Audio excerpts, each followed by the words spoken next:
Hi everyone, and welcome to our summer podcast Inside Knowledge. I'm your host, Thea, and today we welcome the very last guest in our series, Dr. Andrew Sharman. Andrew is the founder and chief executive of RMS, global consultants on health, work, and well-being to Fortune 500 corporations, including Apple, Mercedes-Benz, and many more. He is also the author of the Wellbeing Book, 50 Ways to Master Your Mind, Boost Your Body, and Supercharge Your Soul. Today, we will speak about how to protect your mental well-being in the ever more demanding workplace. So we welcome the last guest on our summer series podcast, Dr. Andrew Sharman. Thank you very much for joining us today.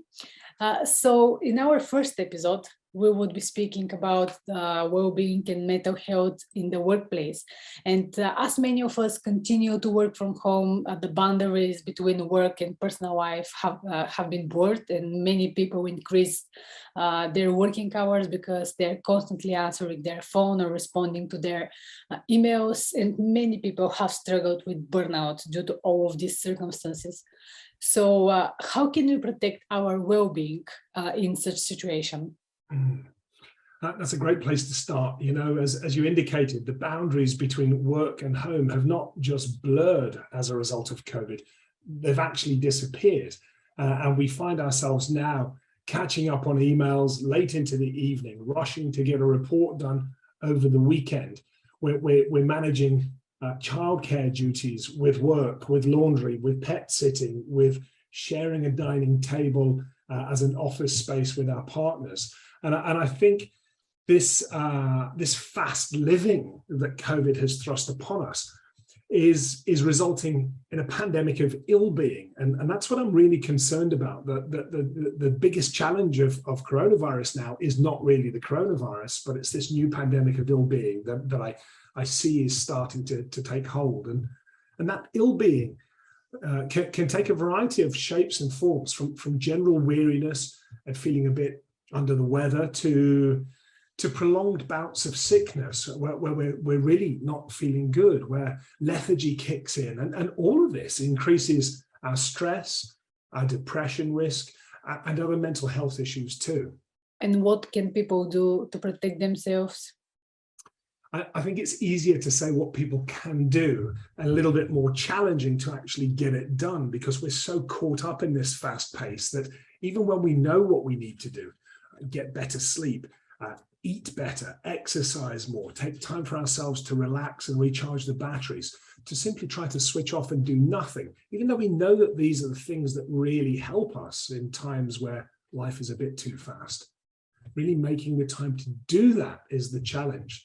So in the Wellbeing Book, I try to share 50 ideas that people can just take straight away as a quick inspiration of something that they can do.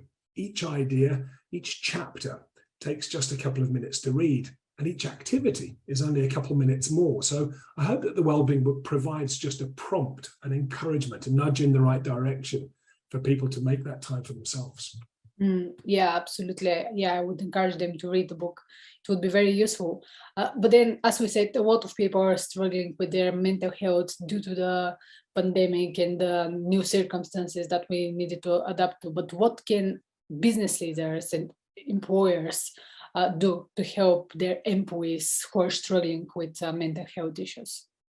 Well, let's go back and contextualize it, Taya. I think COVID has allowed organizations and business leaders to realize that they need to perhaps spend a little bit more time focusing on their people. They've realized quite how much they depend on their people as a result of COVID. The destabilization that COVID has caused has led to people rethinking what they really want from their work relationship. So I hope that more business leaders have realized that by being a little bit more human, recognizing that we're all in this together, we're all facing the same challenges, whether we're the CEO, a department manager, or a worker in a team, whether we're in a factory or an office, on an oil rig, or down a mine, we're all suffering from exactly the same challenges right now. So I think now's the time for business leaders and organizations to step up their thinking about how they can be more human.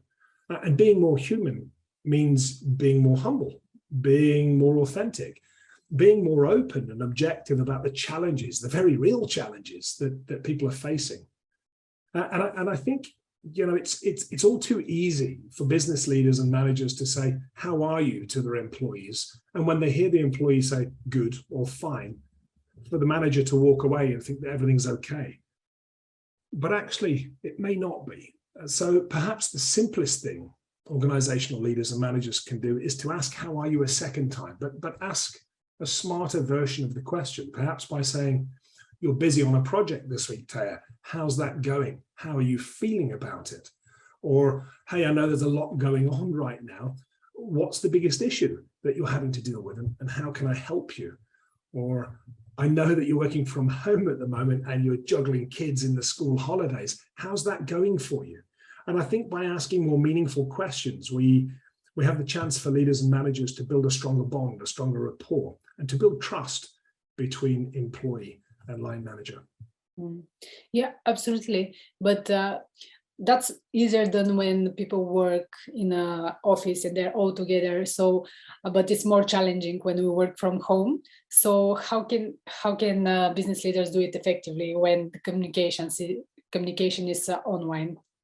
Well, I think it's an easy excuse to say it's more difficult because now we're in a virtual world of work. I do think it's an excuse.